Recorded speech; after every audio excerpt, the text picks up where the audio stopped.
অহংকার পতনের মূল।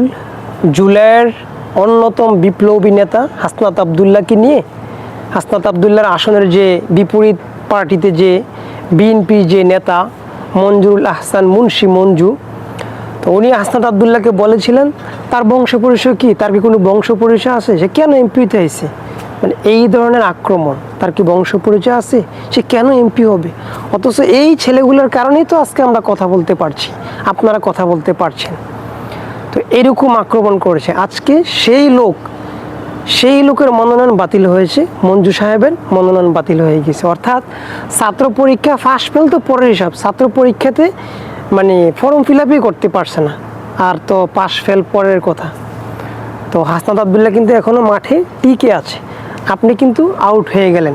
এখনও পর্যন্ত যতটুকু বলা যায়, যত জায়গায় অ্যাপ্লিকেশন করেছেন প্রত্যেকটা জায়গা থেকে আপনাকে বাতিল করা হয়েছে ঋণ খেলাপির জন্য, হাজার হাজার কোটি টাকা ব্যাংকের ঋণ।